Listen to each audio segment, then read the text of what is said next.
Good morning students. আজকের ক্লাসে আমরা ইলেকট্রনিক্স অ্যান্ড হার্ডওয়্যারের যে প্রথম চ্যাপ্টারটা, যেটা হলো basics of electrical and electronics, সেটা রিভিশন দেব। যেহেতু আমাদের সবাই তখন জয়েন হয়নি হোয়াটসঅ্যাপ গ্রুপে, বা সবাই এই জিনিসটাকে অ্যাক্সেস করতে পারেনি, বা সেরকম কোনো প্রপার আমাদের কাছে মিডিয়াম ছিল না, বা পিপিটিস ছিল না, পাওয়ার পয়েন্ট প্রেজেন্টেশনস ছিল না, জাস্ট একটা অডিও কনফারেন্স কলের মাধ্যমে আমি পড়িয়েছিলাম। তো জিনিসটা সেরকমভাবে তোমরা এফেক্টিভলি বোঝোনি, তাই আরেকবার এইটাকে পুরো রিভিশন আমরা আজকে করব। তো এই জিনিসটা খুবই ইম্পর্টেন্ট, এটার থেকে অনেক কোয়েশ্চেন্স তোমরা পরীক্ষায় পাবে। দেখো, basics of electrical and electronics মানে ইলেকট্রিক্যাল আর ইলেকট্রনিক্সের যে সাবজেক্টটা, সেটার বেসিক বা ফান্ডামেন্টাল কিছু জিনিস। দেখো, ইলেকট্রিক্যাল আর ইলেকট্রনিক্সের মধ্যে ডিফারেন্স এটাই, ইলেকট্রিক্যাল যেটা ব্রাঞ্চ ইঞ্জিনিয়ারিংয়ের, সেটা ডিল করে হিউজ অ্যামাউন্ট অফ কারেন্ট নিয়ে, মানে এরকম ডিভাইসেস নিয়ে ডিল করবে যেটাতে অনেক বেশি কারেন্ট ইউজ হয়, ঠিক আছে। আর ইলেকট্রনিক্স এরকম জিনিস নিয়ে ডিল করবে যেগুলোতে অল্প পরিমাণ কারেন্ট ইউজ হয়, ধরো মিলি অ্যাম্পিয়ারে কারেন্ট ইউজ হচ্ছে, ঠিক আছে। আর ইলেকট্রিক্যাল যে সার্কিট, এগুলোতে অনেক বেশি কারেন্ট ইউজ হয়। এক্সাম্পল দেখো, ইলেকট্রিক্যালে যেরকম আছে ট্রান্সফরমার কি 11,000 ভোল্ট 33,000 ভোল্ট অবধি তোমার ভোল্টেজ ক্যারি করে, ঠিক আছে। তো অতিরিক্ত বেশি ভোল্টেজ হয়। কিন্তু ইলেকট্রনিক্স কম্পোনেন্টস, ধরো একটা এলইডি, ঠিক আছে, বা একটা ট্রানজিস্টার, একটা ডায়োড, হ্যাঁ, ক্যাপাসিটার, রেজিস্টার, এইগুলো আর কতটুকু কারেন্ট তোমার ক্যারি করতে পারে, কতটুকু ভোল্টেজ আর ক্যারি করতে পারে, তো এগুলো হলো আমার ইলেকট্রনিক্স ডিভাইস। ওকে, তো আমাদের কি কি আছে এইগুলো দেখে নাও, এই সব জিনিস আমাদের সিলেবাসে আছে। এবার এই ইউনিটটা পড়ার পর তুমি কিভাবে বুঝবে তোমার পড়া হয়েছে? যদি তুমি ডেসক্রাইব করতে পারো দ্য টার্ম ইলেকট্রিসিটি, ইলেকট্রিসিটি কি, এইটা যদি তুমি ডেসক্রাইব করতে পারো, তাহলেই তুমি বুঝবে যে তুমি বুঝেছো এই ইউনিটটা। Identify different sources of electricity, electricity কি আর ইলেকট্রিসিটি কোথা থেকে আসে, বিভিন্ন sources. Describe the concept of energy transformation, energy transformation মানে এক ফর্ম অফ এনার্জি থেকে আরেকটা ফর্ম অফ এনার্জিতে চেঞ্জ হওয়া। Define and measure the electrical quantities, current, voltage, resistance. Current কি, ভোল্টেজ কি, রেজিস্ট্যান্স কি, এগুলো কিভাবে মেজার করে, কি ইউনিট, এগুলো তোমরা ক্লিয়ারলি পাবে। Prepare the circuit and verify the Ohm's law, Ohm's law, Ohm একজন সায়েন্টিস্ট ছিলেন। তো ওহমের নামেই আমার রেজিস্ট্যান্সের ইউনিট, ঠিক আছে। ওহম যেটা আমরা বলি যে এত ওহম রেজিস্ট্যান্স, তো এটা একজন সায়েন্টিস্টের নামে। সেই সায়েন্টিস্ট একটা ল দিয়েছেন যেটা খুবই ইম্পর্ট্যান্ট আমাদের জন্য, যেটা ভোল্টেজ আর কারেন্টের মধ্যে একটা রিলেশনশিপ ফর্ম করে, ঠিক আছে। তো সেই লটা হলো ওহমস ল। আর নেক্সট আমরা কিরশফস লস পড়ব, কিরশফস লস, ঠিক আছে। ইন্ট্রোডাকশনে কি বলছে দেখো, today electricity becomes the life line of humans, sorry, electricity humans মানে মানুষের লাইফ লাইন হয়ে গেছে, ঠিক আছে। Electricity holds an important place in modern society, in almost all appliances used this days work on electricity. বলছে electricity আমাদের সোসাইটির বা আমাদের সিভিলাইজেশনের একটা ব্যাকবোন হয়ে গেছে। ইলেকট্রিসিটি ছাড়া আমরা একদিন কি মানে ইভেন 4 to 5 আওয়ার্সও সার্ভাইভ করতে খুব আমাদের কষ্ট হয়, বিকজ আমাদের সব অ্যাপ্লায়েন্সেস, সব জিনিসপত্র, সব কিছু কী দিয়ে চলে, ইলেকট্রিসিটি দিয়ে। Even the automobile industry has launched cars which run on electricity instead of fuel. তোমরা জানো ফসিল ফুয়েল যেরকম কোল, পেট্রোল, মানে কোল এর প্রোডাক্টস যেরকম পেট্রোল, ডিজেল, এগুলো ইউজ করলে কি হয়, পলিউশন হয়। তো এখন এগুলোকে রিপ্লেস করছে কি ইলেকট্রিক্যাল যে চার্জ ইউজ করে, যেগুলো বাইকস বা গাড়ি, মানে ইলেকট্রিসিটি দিয়ে চলে যেই বাইক বা গাড়ি।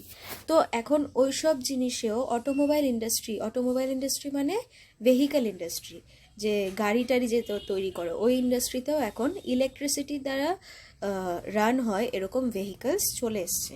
তো এখন ইলেকট্রিসিটির ওপরে আরও আমাদের ডিপেন্ডেন্সটা বাড়ছে। এখানে দেখো ডিফারেন্ট ফর্মস অফ এনার্জি এই ছবিটাতে দেখিয়েছে। ডিফারেন্ট ফর্ম অফ এনার্জি মানে যে এনার্জি বা আমরা যেটাকে বলি কি শক্তি, সেটার বিভিন্ন ফর্ম কি দেখো। প্রথম ছবিটাতে দেখতে পাচ্ছ অনেকগুলো সোলার প্যানেল লাগানো, মানে সোলার এনার্জি, সূর্যের এনার্জিটাকে আমরা ক্যাপচার করছি, সূর্যের রেডিয়েশনটাকে, সোলার রেডিয়েশন, সেটা হয়ে গেল সোলার এনার্জি। ওকে, তার পাশেরটা হলো দেখো থার্মাল এনার্জি। এখানে কি হয়, ফ্যাক্টরির মধ্যে ওয়াটার থাকে, জল থাকে, জলটাকে হিট করা হয়, সেই যে স্টিমটা বেরোয় সেই স্টিমটার থেকে আমরা ইলেকট্রিসিটি ফর্ম করি। তারপরে দেখো সাইডে হাইড্রো ইলেকট্রিসিটি। এই যে ড্যামসের মধ্যে, বড় বড় ড্যামের মধ্যে জল স্টোর করা হয়, ওখান থেকে জলটা উপর থেকে যে পড়ে, ওই জলের ফোর্সের কারণে আমাদের টারবাইনগুলো ঘোরে, তখনই ইলেকট্রিসিটি জেনারেট হয়। তো ওইটা হলো হাইড্রো ইলেকট্রিসিটি, ঠিক আছে, জলের জন্য যেটা হয়। তারপরে তার পাশে দেখো টাইডাল এনার্জি, মানে উইন্ড এনার্জি। উইন্ডের পাওয়ারটা দিয়ে আমরা আমাদের টারবাইনটাকে ঘোরাচ্ছি, যার জন্য আমাদের কি ফর্ম হচ্ছে, ইলেকট্রিসিটি। তো এইগুলো হলো ডিফারেন্ট ফর্মস অফ এনার্জি। এখানে 4টাই এক্সাম্পল দিয়েছে, এছাড়া অনেক ফর্মস আছে, যেরকম নিউক্লিয়ার এনার্জি বা কেমিক্যাল এনার্জি, ঠিক আছে, আরও অনেক ধরনের এনার্জি আছে। তো এখানে আমরা দেখলাম solar energy, thermal energy, hydro energy আর উইন্ড এনার্জি। ওকে, নেক্সট দেখো বেসিক্স অফ ইলেকট্রিসিটি। বলছে হোয়াট ইজ ইলেকট্রিসিটি। ইলেকট্রিসিটি কি? You all have seen natural lightning. দেখো ন্যাচারাল লাইটনিং তো সবাই দেখেছো, ওই যে বাজ পড়ে, সেটা দেখেছো সবাই। Natural lightning is an example of electricity. এই ন্যাচারাল লাইটনিংটাই একটা এক্সাম্পল অফ কি, ইলেকট্রিসিটি, ইলেকট্রিসিটির একটা উদাহরণ। এবার বলছে ডেফিনেশন অফ ইলেকট্রিসিটি। যখনই কেউ জিজ্ঞেস করবে যে ইলেকট্রিসিটির ডেফিনেশন কি, কি বলবে? Electricity is the flow of charges. Electricity হলো চার্জের ফ্লো। চার্জ মানে একটা অ্যাটমের মধ্যে কি থাকে, ভেতরে, নিউক্লিয়াসের ভেতরে তোমরা জানো কি থাকে, নিউক্লিয়াসের ভেতরে থাকে আমার প্রোটন আর নিউট্রন, আর বাইরে থাকে ইলেকট্রনস। একদম বাইরের শেলে যে ইলেকট্রনসগুলো থাকে সেগুলো কি করতে পারে, ইলেকট্রনস মুভ করতে পারে। ওই ইলেকট্রনসের মুভমেন্টের জন্য কি তৈরি হয়, আমার ইলেকট্রিসিটি। তো electricity is the flow of charges. More the charges more will be the electricity. যত বেশি ইলেকট্রনস অ্যাভেলেবল থাকবে কোনো জিনিসের মধ্যে, তত বেশি ইলেকট্রিসিটি আমরা পাবো।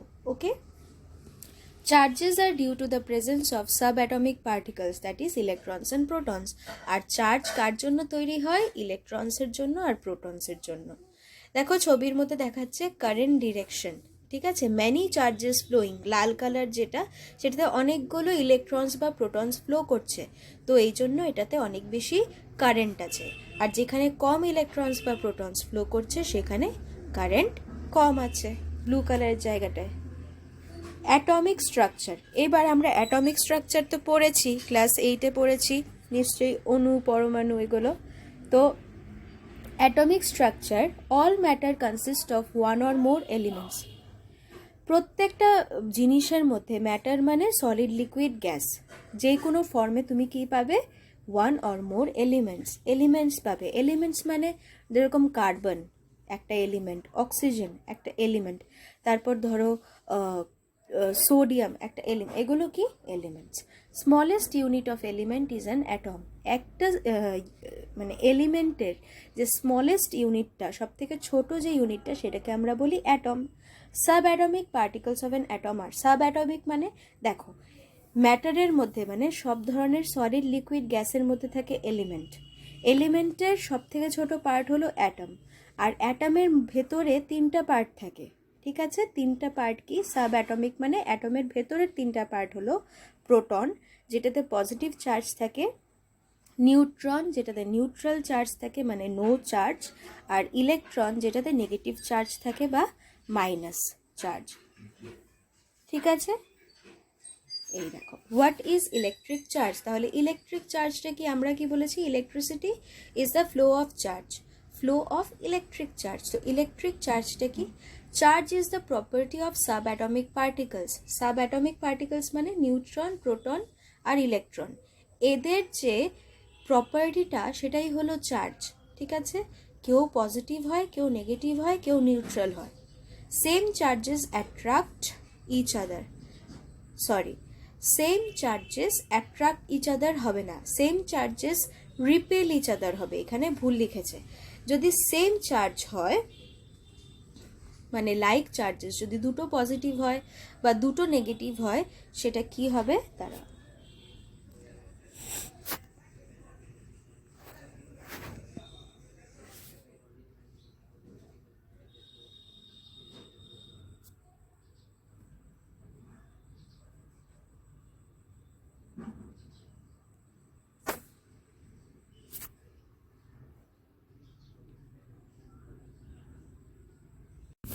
আমি ঠিক করে দিয়েছি, দেখো, same charges repel each other হবে, অ্যাট্রাক্ট না, ঠিক আছে। যদি সেম চার্জ হয় মানে দুটো পজিটিভ চার্জ হয় বা দুটো নেগেটিভ চার্জ হয়, ওরা কি করবে, রিপিল করবে, একজন থেকে একজন দূরে চলে যাবে। আর opposite charges attract each other হবে, অপোজিট যে চার্জগুলো মানে পজিটিভ আর নেগেটিভ একজন একজনকে অ্যাট্রাক্ট করবে। এইবার 1 coulomb of charge is equal to 6 × 10⁻18 electrons. 1 coulomb charge, চার্জের ইউনিট কি কুলম্ব, যেরকম লেংথের ইউনিট কি মিটার, ঠিক আছে, ওজনের ইউনিট কি, ওয়েটের ইউনিট কি কেজি, সেরকম কত চার্জ একটা জিনিসে আছে সেটার ইউনিট হলো কুলম্ব। তো 1 কুলম্ব চার্জ ইকুয়াল টু কত, 6 × 10⁻18 ইলেকট্রনস। এতগুলো মানে 6 × 10⁻18 ইলেকট্রনস যতগুলো চার্জ তৈরি করে সেটা হলো 1 কুলম্ব চার্জ, ঠিক আছে। Energy transformation, energy can neither be created nor destroyed, it can only change from one form to another. বলছে এনার্জি কোনো সময় তৈরি করা যায় না মানে সৃষ্টি করা যায় না বা ধ্বংস করা যায় না, এটা একটা রূপ থেকে আরেকটা রূপে কি হয়, চেঞ্জ হয়, পরিবর্তন করে। যেরকম ধরো সোলার এনার্জি, আমাদের সোলার প্যানেলের মধ্যে যখন সানলাইট পড়ে সেটা সোলার এনার্জি আসছে, কিন্তু সেইটা কিসে চেঞ্জ হয়, সেটা চেঞ্জ হয়ে যায় আমাদের ইলেকট্রিক্যাল এনার্জিতে, ঠিক আছে। আরেকটা এক্সাম্পল বলছে ব্যাটারির মধ্যে কি থাকে, কেমিক্যালস থাকে, ঠিক আছে, কেমিক্যালস থেকে কি তৈরি হয়, ইলেকট্রিক্যাল এনার্জি। তো chemical energy changes to electrical energy. তারপর দেখো different forms of energy. Hydel energy, use of water for generation of energy. জলকে ইউজ করে যখন আমি ইলেকট্রিসিটি জেনারেট করব সেটাকে বলবো hydel energy. Thermal energy, use of coal for generation of energy. কোলকে যখন আমরা বার্ন করে স্টিম প্রডিউস করব, সেটা দিয়ে ইলেকট্রিসিটি প্রডিউস করব, সেটা হবে আমার thermal energy. Nuclear energy, use of nuclear reaction for generation of energy. Nuclear reaction যেরকম ফিশন বা ফিউশন, ফিশন মানে একটা অ্যাটম থেকে আলাদা আলাদা হয়ে যাচ্ছে, আর ফিউশন মানে দুটো জিনিস, দুটো অ্যাটম এক হচ্ছে। ফিশন মানে একটা অ্যাটম আলাদা আলাদা হয়ে যাচ্ছে, আর ফিউশন মানে দুটো অ্যাটম অ্যাড হচ্ছে। তো ফিশন বা ফিউশন এর মাধ্যমে যে নিউক্লিয়ার রিয়াকশনটা হচ্ছে তার জন্য আমরা ইলেকট্রিসিটি জেনারেট করতে পারছি। তারপর solar energy, use of Sunlight for generation of energy. Sunlight দিয়ে আমি আগেই যেটা বললাম আমরা ইলেকট্রিসিটি জেনারেট করছি। নেক্সট হলো wind energy, use of wind for generation of energy. Wind বা হাওয়ার যে গতি স্পিডটাকে ইউজ করে আমরা কি জেনারেট করছি, ইলেকট্রিসিটি। এইবার দেখো এনার্জি ট্রান্সফরমেশন কি, হাইডেল এনার্জি মানে জল একটা জায়গায় স্টোর আছে, সেখান থেকে জলটা ফ্লো হয়ে কোথায় আসছে, একটা জায়গায় আসছে যেখানে জলের যে স্পিড সেটার জন্য টারবাইনটা মুভ করছে, সেই টারবাইনের মুভমেন্টের জন্য আমাদের কি তৈরি হচ্ছে, ইলেকট্রিসিটি জেনারেট হচ্ছে। এই যে এটা example, hydel energy to electrical energy. Energy transformation, hydel energy to mechanical energy to electrical energy. Mechanical energy কেন বলছে, জলের যে পাওয়ার সেটার জন্য টারবাইনটা মুভ করছে, তো মুভমেন্ট মানেই হলো মেকানিক্যাল এনার্জি, আর মেকানিক্যাল এনার্জির জন্য তৈরি হচ্ছে আমার ইলেকট্রিক্যাল এনার্জি। নেক্সট দেখো এনার্জি ট্রান্সফরমেশন কি বলেছে, nuclear energy to mechanical energy to electrical energy. Nuclear এনার্জির জন্য আবার টারবাইন রোটেট করছে, টারবাইন রোটেট করে তারপর কি প্রডিউস করছে, ইলেকট্রিক্যাল এনার্জি।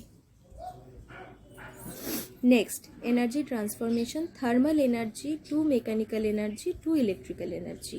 থার্মাল এনার্জি মানে এই যে স্টিমটা প্রডিউস হচ্ছে, স্টিমটা প্রডিউস হওয়ার জন্য আমার টারবাইনটা রোটেট করছে স্টিমের কারণে, আর ওই টারবাইন রোটেশনের জন্য তৈরি হচ্ছে ইলেকট্রিক্যাল এনার্জি। তো এনার্জি কনভার্সন এখানে আমরা কি দেখলাম, হাইডাল মানে জলের পাওয়ার, থার্মাল মানে কোলের power, nuclear energy, solar energy, wind energy, প্রত্যেকটা থেকে কি তৈরি হচ্ছে, ইলেকট্রিক্যাল এনার্জি। এবার দেখো টাইপস অফ ইলেকট্রিসিটি। ইলেকট্রিসিটি কয় ধরনের হয়, স্ট্যাটিক আর dynamic. Imbalance of negative and positive charges, static. যখন একটা জিনিসের মধ্যে নেগেটিভ চার্জের অভাব হয়ে যায় বা পজিটিভ চার্জের মাত্রা বেশি হয়ে যায়, ঠিক আছে, বা পজিটিভ চার্জের অভাব হয়ে যায়, নেগেটিভ চার্জ অতিরিক্ত বেশি হয়ে যায়, সেই জিনিসটা কিন্তু চার্জটা মুভ হচ্ছে না, চার্জটা নিজের জায়গাতেই আছে, কিন্তু চার্জের অভাব হচ্ছে বা বেশি হচ্ছে, ইমব্যালেন্স হয়ে যাচ্ছে, সেটাকে বলা হয় স্ট্যাটিক ইলেকট্রিসিটি বা স্থির ইলেকট্রিসিটি। আর ডাইনামিক ইলেকট্রিসিটি যেটা হলো তার দিয়ে যখন চার্জগুলো ফ্লো হচ্ছে, ফ্লো অফ চার্জেস। স্ট্যাটিকে কি বলছে, charges remains at fixed place, একটা জায়গাতেই চার্জগুলো থাকে। আর চার্জেস আর moving from one place to another, সেটা কিসে হয়, ডাইনামিকে হয়। Static form of electricity, static form of electricity হলো স্ট্যাটিকে, ডাইনামিক হলো ডাইনামিক ফর্ম অফ ইলেকট্রিসিটি।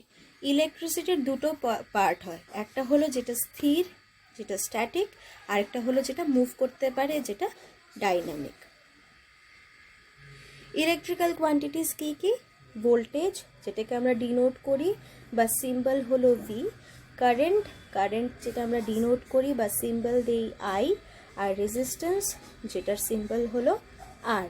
তো এইটা মনে রাখবে, ভোল্টেজের ভি, কারেন্টের আই, সি না কিন্তু, সি হলো চার্জের, তো কারেন্টের হলো আই আর রেজিস্ট্যান্সের হলো আর, সবগুলো ক্যাপিটালে।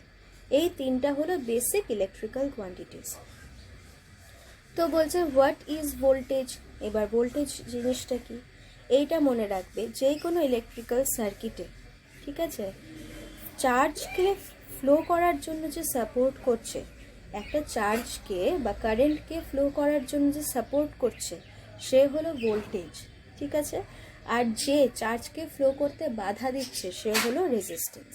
তো এইভাবেও বুঝতে পারো যে কারেন্টের বন্ধু হলো ভোল্টেজ আর কারেন্টের শত্রু হলো কে, রেজিস্ট্যান্স, এইভাবেও মনে রাখতে পারো। এইখানে ভোল্টেজের একটা ডেফিনেশন বলেছে, যেটা তোমার পরীক্ষায় আসলে এই ডেফিনেশনটা তোমাকে লিখতে হবে। কি বলেছে, amount of work done required to transfer 1 coulomb charge from one point to another. 1 coulomb charge, 1 coulomb চার্জকে এক জায়গা থেকে আরেক জায়গায় নিয়ে যাওয়ার জন্য যতটা কাজ করতে হয় সেই কাজটাই হলো ভোল্টেজ, ঠিক আছে। আরেকবার বলছি, amount of work done required to transfer 1 coulomb charge from one point to another point, এক জায়গা থেকে আরেক জায়গায় 1 কুলম্ব চার্জকে পাঠাতে যতটা কাজ করতে হয় সেই কাজটাই হলো ভোল্টেজ বা 1 volt. V equals to W by Q, voltage হলো work done by charge, where V is voltage, work, W is work in joule and Q is charge in coulomb. Okay, next হলো বলছে what is current. তো current আমরা already পড়েছি, flow of electrons is called current, its unit is ampere or A. কারেন্টের definition হলো flow of electrons, electrons যখন move করছে সেটাই হলো current, its unit is ampere বা এ। তো কারেন্টের ইউনিট হলো অ্যাম্পিয়ার বা A. Symbolic representation of current is capital I or small I. কারেন্টকে আমরা রিপ্রেজেন্ট করি বা সিম্বল দিই ক্যাপিটাল আই বা small I. Capital I is for DC current, যখন ডিসি কারেন্ট আর এসি কারেন্ট এটা আমরা একটু পরে পড়ব। তো কারেন্টটা হলো দুইভাবে হয়। আবার দেখো ইলেকট্রিসিটির দুটো পার্ট, একটা স্ট্যাটিক আর একটা ডাইনামিক। ডাইনামিকটা হলো কারেন্ট ইলেকট্রিসিটি যেটা ফ্লো করছে, আর কারেন্টের মধ্যেও থাকে দুটো পার্ট, একটা ডিসি কারেন্ট একটা এসি কারেন্ট। ডিসি কারেন্ট হলো যেটা সব সময় কনস্ট্যান্ট থাকে, এটার ভ্যালু চেঞ্জ হয় না, যেরকম ব্যাটারির থেকে যেই কারেন্টটা আসছে। আর এসি কারেন্ট হলো যেটা ফ্লাকচুয়েট হয়, যেটা আমাদের কারেন্ট ইলেকট্রিক বোর্ড থেকে যেই কারেন্টটা আসছে, ঠিক আছে। তো ক্যাপিটাল আই ইউজ হয় ডিসি কারেন্টের জন্য, আর স্মল আই ইউজ হয় এসি কারেন্টের জন্য, বা অল্টারনেটিং কারেন্ট আর ডাইরেক্ট কারেন্ট। ওকে, এবার কারেন্ট আই এর ফর্মুলা কি? কিউ বাই টি, মানে চার্জ পার ইউনিট টাইম। তাহলে flow of electrons is called current, its unit is ampere বা এ। ক্লাসিফিকেশন অফ কারেন্ট, এবার কি বললাম? কারেন্ট দুই ধরনের, ডাইরেক্ট কারেন্ট আর অল্টারনেটিং কারেন্ট। ডাইরেক্ট কারেন্ট আর অল্টারনেটিং কারেন্ট এখনই বললাম। দেখো ডাইরেক্ট কারেন্টে electron moves only in one direction, ইলেকট্রনটা একদিকেই মুভ করে। আর অল্টারনেটিং কারেন্টে electron moves both direction, electron দুদিকেই মুভ করতে পারে। তো ডিরেক্ট কারেন্টে চার্জটা একদিকে মুভ করে, আর অল্টারনেটিং কারেন্টে চার্জটা দুই দিকে মুভ করে, ঠিক আছে। সেটাই সেকেন্ড পয়েন্ট বলেছে, unidirectional in nature, bidirectional in nature. Uni মানে ওয়ান, ইউনি একদিকে এক ডিরেকশনে এটা ফ্লো করে, আর বাই ডিরেকশনাল হলো দুই ডিরেকশনে এটা ফ্লো করে। ফ্রিকোয়েন্সি ইজ জিরো, ফ্রিকোয়েন্সি আরেকটা জিনিস, সেটা আমরা পড়বো। ডিরেক্ট কারেন্টের ফ্রিকোয়েন্সি হলো জিরো, আর অল্টারনেটিং কারেন্ট বা এসি কারেন্টের ফ্রিকোয়েন্সি হলো 50 হার্টজ। ওকে, ডিসি কারেন্টের এক্সাম্পল হলো ব্যাটারিজ, আর এসি কারেন্টের এক্সাম্পল হলো এসি জেনারেটর। আমরা জেনারেটরগুলো দেখি, এগুলো হলো এসি, আর ডিসি হলো ব্যাটারিজ, ঠিক আছে। নেক্সট বলছে হোয়াট ইজ রেজিস্ট্যান্স। আমি কি বলেছিলাম? কারেন্টের ফ্লোকে যে বাধা দেয় সেই হলো resistance. It resists the flow of electron, resist মানে বাধা দেয়। It resists the flow of electrons. The resistance controls the flow of electric current. It is denoted by R. Its unit is ohm. বলছে resistance এর unit হলো আর, আর সেটার না, এটা denote করা হয় আর দিয়ে, আর ইউনিট হলো ওহম। রেজিস্ট্যান্সটা আমি কিভাবে শো করব? সিম্বলটা ক্যাপিটাল আর দিয়ে, আর ইউনিটটা আমি কি দেব? ইউনিটটা দেব ওহম। ধরো আমাকে যদি কেউ জিজ্ঞেস করে এখানে কতটা রেজিস্ট্যান্স আছে, আমি বলবো 5 ওহম, ঠিক আছে। কারেন্ট জিজ্ঞেস করলে আমি কি বলবো? 2 অ্যাম্পিয়ার। তারপর ভোল্টেজ জিজ্ঞেস করলে কি বলবো? 5 ভোল্ট, এরকম আর কি, ঠিক আছে। এবার দেখো হোয়াট ইজ পাওয়ার। পাওয়ার জিনিসটা কি? An electric current rated as, electric kettle rated as 220 volt 1500 watt. দেখো এরকম একটা জিনিস সবাই দেখেছো, এটা কি? এটা হলো একটা ইলেকট্রিক কেটেল, এটার মধ্যে আমরা জল গরম করতে পারি, চা করতে পারি, অনেক কিছু করতে পারি, ইলেকট্রিসিটি দিয়ে এটা রান হয়। তো এটার মধ্যে লেখা আছে এটা 220 ভোল্ট আর 1500 ওয়াট। তো 220 ভোল্ট তো বুঝলাম যে বোর্ডে আমার 220 ভোল্ট কারেন্ট আসছে, ভোল্টেজ আসছে, সেটা আমার ইউজ হচ্ছে। তো 1500 ওয়াট মানে means that the kettle consumes 1500 joule electrical energy in 1 second if connected to 220 volt. এইটার মানে হলো এই যে ইলেকট্রিক কেটেলটা, এটা প্রত্যেক সেকেন্ডে 1500 জুল ইলেকট্রিক্যাল এনার্জি কনজিউম করে কাজ করতে গেলে। প্রত্যেক সেকেন্ডে 1500 জুল ইলেকট্রিক্যাল এনার্জি সে কনজিউম করে। This consumed electrical energy produces some work, আর এটার জন্য কিছুটা ওয়ার্ক হয়, যেরকম জল গরম হচ্ছে, চা হচ্ছে, বা ম্যাগি সিদ্ধ করছে, যাই হচ্ছে কেটেলটার ভেতরে হচ্ছে। এই কাজটা কিভাবে হচ্ছে? ওই যে ও পাওয়ারটা কনজিউম করছে, ওই কারণে হচ্ছে, ঠিক আছে। তো ডেফিনেশন অফ পাওয়ার, এবার পাওয়ারের ডেফিনেশন কি? Amount of work done in 1 second, এক সেকেন্ডে যতটা কাজ হচ্ছে একটা ইলেকট্রিক্যাল ইকুইপমেন্টে, একটা ইলেকট্রিক্যাল জিনিসে, সেটাই হলো আমার power. The SI unit is watt. তো পাওয়ারের ইউনিট কি? Watt. P equals to V into I. আর পাওয়ার কিভাবে ক্যালকুলেট করব? Voltage into current. যে কোনো একটা জিনিসের মধ্যে যদি কত ভোল্টেজ আছে আমি জানি আর কতটা কারেন্ট আছে আমি জানি, তাহলে সেখানে কতটা পাওয়ার আমি ক্যালকুলেট করে নিতে পারবো বা হিসাব করে নিতে পারবো। where P equals to power, V equals to voltage R I equals to current। তাহলে ধরো একটা জিনিসের মধ্যে আমি জানি 5 অ্যাম্পিয়ার কারেন্ট আছে আর 5 ভোল্ট ভোল্টেজ আছে, তাহলে এখানে পাওয়ার কত হবে 5 অ্যাম্পিয়ার ইন্টু 5 ভোল্ট, তাহলে 5 ইন্টু 5 25। আর ইউনিট কি হবে? ইউনিট হবে ওয়াট। ইউনিট কি হবে? ওয়াট, কারণ আমার পাওয়ারের ইউনিট হলো ওয়াট। এইটা তোমাদের দরকার নেই, ঠিক আছে। Electric circuit. ইলেকট্রিক সার্কিটের ডেফিনেশন কি?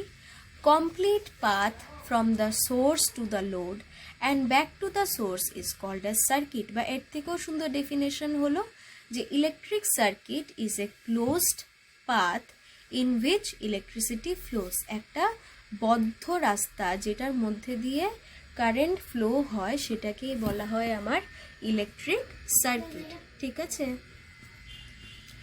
টাইপস অফ কম্পোনেন্টস, এটাও ইম্পর্টেন্ট, অ্যাক্টিভ আর প্যাসিভ। অ্যাক্টিভ কম্পোনেন্ট হলো যেটা তোমার সার্কিটের কারেন্টটাকে বা ভোল্টেজটাকে বাড়াচ্ছে বা কমাচ্ছে, আর প্যাসিভ হলো যেটার মধ্যে কোনো এফেক্ট হয় না, কিন্তু মানে কোনো এফেক্ট হচ্ছে হয়তো, বা এটার জন্য কোনো ভোল্টেজ ফ্লাকচুয়েশন হচ্ছে না, ঠিক আছে। তো অ্যাক্টিভ হলো অ্যাম্প্লিফাইজ দ্য ইনপুট সিগন্যাল। অ্যাক্টিভ কি করে? অ্যাক্টিভ কম্পোনেন্ট কি করে? যেরকম তুমি একটা ভোল্টেজ দিলে ভোল্টেজটাকে বাড়িয়ে দিচ্ছে বা কমিয়ে দিচ্ছে। আর প্যাসিভ এলিমেন্ট হলো যেটা ইনপুটটাকে কিছুই করছে না, এটার মধ্যে দিয়ে যতটা ভোল্টেজ আসছিল ততটা ভোল্টেজই আসছে, ঠিক আছে। এবার অ্যাক্টিভের এক্সাম্পল দেখো, অফসেট ভোল্টেজ তোমরা বুঝবে না। অ্যাক্টিভের এক্সাম্পল হলো ট্রানজিস্টর, অপারেশনাল অ্যাম্প্লিফায়ার আর অ্যাক্টিভ কম্পোনেন্ট বা ভোল্টেজ সোর্স, এগুলো হলো অ্যাক্টিভ কম্পোনেন্ট, যেগুলোর থেকে ভোল্টেজ আসছে বা ভোল্টেজ বাড়ছে এই জিনিসগুলো। আর প্যাসিভ কম্পোনেন্ট হলো যেগুলোর মধ্যে দিয়ে কারেন্ট বা ভোল্টেজ পাস করছে কিন্তু এদের মধ্যে থেকে মানে ভোল্টেজটা বাড়ছে না, ঠিক আছে। যেরকম রেজিস্টার, ক্যাপাসিটার, ইন্ডাক্টর আর প্যাসিভ কম্পোনেন্ট। অ্যাক্টিভ কম্পোনেন্টের এখানে দেখো ছবি দিয়েছে, BJD bipolar junction transistor, diode, ঠিক আছে, ডায়োড আমরা পড়েছি, ইন্টিগ্রেটেড সার্কিট আইসি, ফিল্ড এফেক্ট ট্রানজিস্টর এফইটি। এইগুলো হলো বিজেটি এফইটি তোমাদের দরকার নেই, কিন্তু তোমরা ডায়োড আর ইন্টিগ্রেটেড সার্কিট পড়েছো, আমি করিয়েছি। তো এইগুলো হলো আমার অ্যাক্টিভ কম্পোনেন্ট। এগুলো কি? অ্যাক্টিভ কম্পোনেন্ট, মানে এইগুলোর মধ্যে দিয়ে ভোল্টেজ গেলে ভোল্টেজটা বাড়বে, ঠিক আছে। প্যাসিভ কম্পোনেন্ট হলো যেটার মধ্যে দিয়ে ভোল্টেজ গেলে সেটা বাড়বেও না কমবেও না। যেরকম রেজিস্টার, এই দেখো রেজিস্টার, তারপরে এটা কি? ক্যাপাসিটার, আর এদিকে আছে একটা রেজিস্টার ক্যাপাসিটার ট্রিমার বলে একটা জিনিস, ঠিক আছে। এই যে নিচের তিনটা red colour, brown colour, black colour, তিনটেই কিন্তু আমাদের কি? ক্যাপাসিটার, তিন ধরনের ক্যাপাসিটার। ওপরের দুটো রেজিস্টার আর ওইটা একটা ট্রিমার, ঠিক আছে। Closed circuit, open circuit. Open circuit কখন? দেখো, ধরো সার্কিট আমি কি বলেছি? একটা বদ্ধ রাস্তা যেটা দিয়ে কারেন্ট ফ্লো হচ্ছে। এবার সার্কিটের মধ্যে যে কোনো জিনিস যদি আমি ওপেন করে দিই তাহলে সার্কিটটা কমপ্লিট না, মানে ফুলফিল হয়নি, কোথাও না কোথাও একটা গ্যাপ আছে। তো ওই গ্যাপটার কারণে ইলেকট্রিসিটি ফ্লো করবে না, তখন আমরা বলবো এটাকে ওপেন সার্কিট, ঠিক আছে। তখন আমরা বলবো ওপেন সার্কিট। ক্লোজ সার্কিট কি? If the circuit is complete it is called close circuit. সার্কিটটা যদি পরিপূর্ণ হয় তখন এটাকে বলবো আমরা ক্লোজড সার্কিট। আর if the circuit is incomplete, সার্কিটটা যদি ইনকমপ্লিট থাকে তাহলে এটাকে আমরা বলবো ওপেন সার্কিট। ক্লোজ সার্কিটে device will receive power to work. Power পাবে কোনো একটা জিনিস কাজ করতে, মানে কোনো একটা ইলেকট্রিক্যাল কম্পোনেন্ট কাজ করতে পাওয়ার পাবে, কিন্তু ওপেন সার্কিটে কারেন্ট যেহেতু পাচ্ছে না পাওয়ারও পাবে না। ছবিটা দেখো ক্লোজ সার্কিটে, এই বাল্বের থেকে এই ব্যাটারির থেকে কি হচ্ছে? এই ব্যাটারির থেকে চার্জ আসছে, সুইচটা অন আছে, বাল্বটা জ্বলছে। কিন্তু আর তার পরের সার্কিটে কি হচ্ছে? ব্যাটারির থেকে আসছে না কিছু কারেন্ট, কারণ এখানে সুইচটা কি ওপেন। এই যে সুইচটা এখানে দেখো বন্ধ আর এখানে ওপেন, তার জন্য এখানে বাল্বটা কিন্তু গ্লো করছে না। তাহলে এটা হলো ক্লোজ সার্কিট, এটা হলো open circuit. Series and parallel connection. Series and parallel connection কি? দেখো, ইলেকট্রিক সার্কিট দুইভাবে কানেক্টেড থাকতে পারে, একটা হলো সিরিজ কানেকশন, একটা হলো প্যারালাল কানেকশন। সিরিজ কানেকশনে কি হয়, প্রত্যেকটা জিনিস এন্ড টু এন্ড কানেক্টেড থাকে। এন্ড টু এন্ড কানেক্টেড থাকে মানে দেখো, এই যে R1 এটা একটা রেজিস্ট্যান্স, এটা যেখানে শেষ হচ্ছে R2টা এখানেই শুরু হয়ে যাচ্ছে, ঠিক আছে, এই যে এখানে।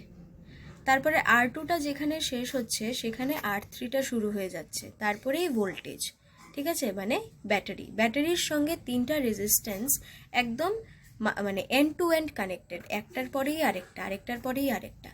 তো সেটাই হলো আমার series connection.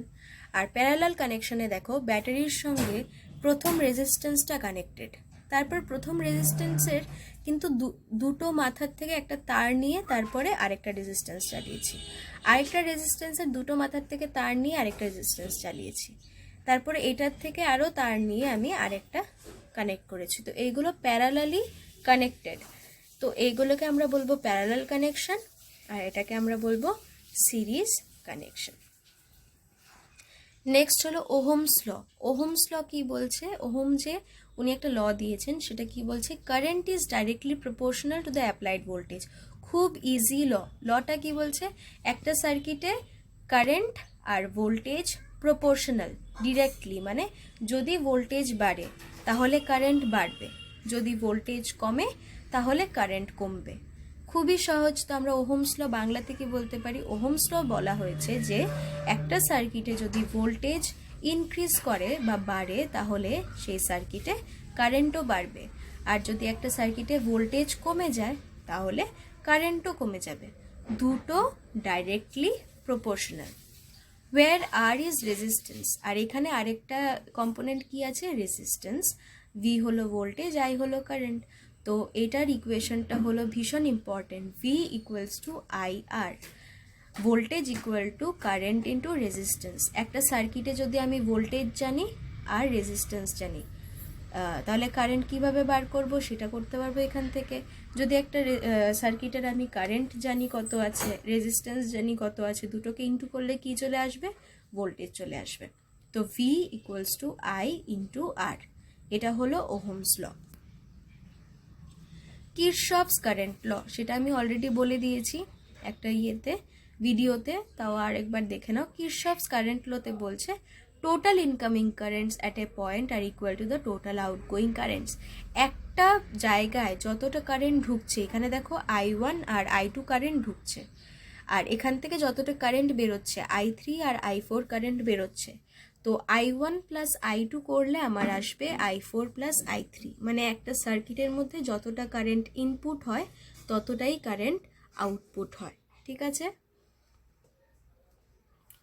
Next কিরশফস voltage law, এটা কিছুই না, এখানে বলছে total voltage drop across the loads in the circuit is equal to the total voltage applied to the circuit. কিছুই না, এই ভোল্টেজ, এই যে ব্যাটারি ভি, এই ব্যাটারির থেকে যতটা ভোল্টেজ বেরোচ্ছে ততটা ভোল্টেজই দুটো রেজিস্ট্যান্সে ইউজ হচ্ছে, মানে একটা সার্কিটের মধ্যে এক্সট্রা ভোল্টেজ কোথাও থাকবে না। যদি এখান থেকে 5 ভোল্ট বেরোয় তাহলে দুটো রেজিস্ট্যান্সে টোটাল যদি আমি ভোল্টেজ ক্যালকুলেট করি তাহলে প্লাস করলে 5 ভোল্টই আসবে, ওকে।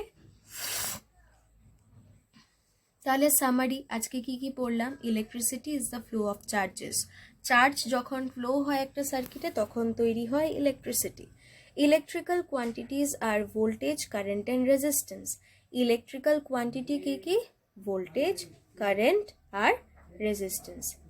Voltage is the force or pressure which is responsible for the movement of electrons. Electrons K move করতে কে সাহায্য করে, voltage. Current is the flow of charges. Flow of charges K current বলে বা electricity বলে। আর রেজিস্ট্যান্সের কাজ হলো চার্জটাকে বাধা দেওয়া, okay. Next, energy can only be changed from one form to another. It neither be created nor be destroyed. Energy শুধু এক রূপ থেকে আরেকটা রূপে পরিবর্তিত হয়, কোনো সময় এটা সৃষ্টি করাও যায় না বা ধ্বংস করাও যায় না। Electrical and electronic components can be active and passive. Electrical electronic component active হতে পারে, মানে এটা ভোল্টেজটাকে বাড়িয়ে দিতে পারে, বা প্যাসিভ হতে পারে, মানে কোনো এফেক্ট ভোল্টেজের উপরে করতে নাই পারে। Circuit analysis can be done using Ohm's law, Kirchhoff's law. তো সার্কিট অ্যানালাইসিস করতে গেলে আমার তিনটা ল আছে। ওহমস ল, যেটা হলো V ইকুয়াল টু IR, আর কিরশফস লস। কিরশফস লসে দুটো আছে, একটা হলো কারেন্ট ল, একটা হলো ভোল্টেজ ল। কারেন্ট লতে কি বলেছে, একটা সার্কিটে যতটা কারেন্ট ঢুকছে ততটাই কারেন্ট বেরোবে। আর ভোল্টেজ লতে কি বলছে, একটা সার্কিটে যতটা ভোল্টেজ অ্যাপ্লাই হচ্ছে সেই ভোল্টেজটাই প্রত্যেকটা কম্পোনেন্টের ভোল্টেজ ক্যালকুলেট করলে ইকুয়াল আসবে, এক্সট্রা কোনো ভোল্টেজ সার্কিটে থাকে না। তো আজকে এইটাই পড়লাম আমরা এই ক্লাসে, অনেকটা বড় ক্লাস ছিল। যদি কিছু বুঝতে না পারো আমাকে জিজ্ঞেস করবে।